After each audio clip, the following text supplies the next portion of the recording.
एक बार उत्तरी भारत की पहाड़ियों में बसे एक छोटे से गांव में दो युवा जोड़े रहते थे, आदित्य और रिया, और अर्जुन और काव्या। आदित्य हरी आंखों और घुंघराले बालों वाला एक लंबा सुंदर युवक था, जबकि रिया लंबे लहराते बालों और एक गर्म मुस्कान वाली एक खूबसूरत लड़की थी।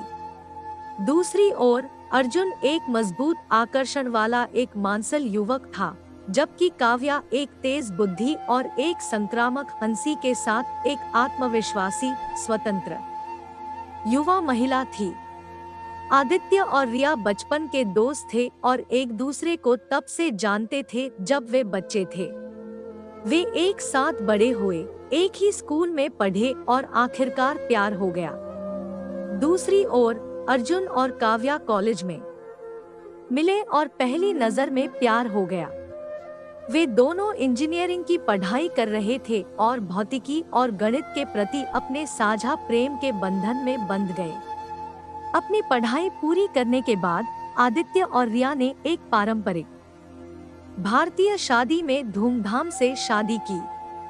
हालांकि अर्जुन और काव्या ने केवल करीबी दोस्तों और परिवार की उपस्थिति में एक अधिक अंतरंग समारोह करने का फैसला किया। उनमें से 4 जल्दी से अविभाज्य हो गए और उन्होंने अपना सारा समय एक साथ बिताया, हरे भरे ग्रामीण इलाकों की खोज की और पहाड़ियों में साहसिक यात्रा शुरू की। वे सभी उत्साही पर्वतारोही थे और राजसी पहाड़ों और हरे भरे जंगलों से घिरे प्रकृति में एक दिन बिताने के अलावा और कुछ भी पसंद नहीं करते थे। एक दिन जब वे चढ़ाई पर थे, वे घने जंगल में एक छिपे हुए झरने पर ठोकर खा गए। जलप्रपात लुभावनी रूप से सुंदर था, जिसमें क्रिस्टल साफ पानी चट्टानों के नीचे गिरता था और गिरने वाले पानी की आवाज पूरी घाटी में गूंजती थी। जैसे ही वे वहां खड़े हुए, झरने की सुंदरता से मंत्रमुग्ध आदित्य को अचानक एक विचार आया। हम यहाँ घर क्यों नहीं बना लेते? उसने कहा, उसकी आंखें उत्साह से चमक रही हैं। एक घर? रिया ने उसे अविश्वास से देखते हुए पूछा।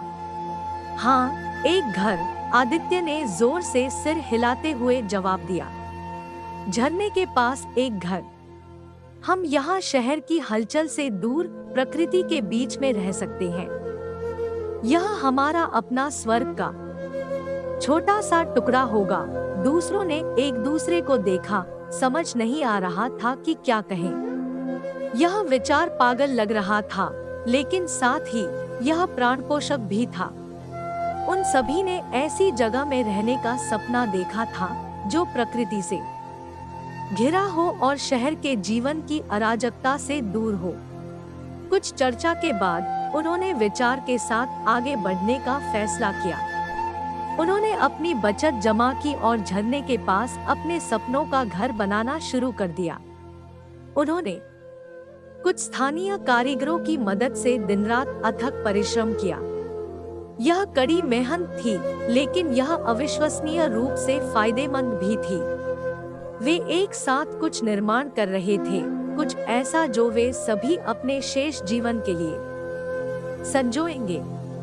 महीने बीत गए और झरने के पास उनका छोटा सा घर धीरे धीरे आकार लेने लगा।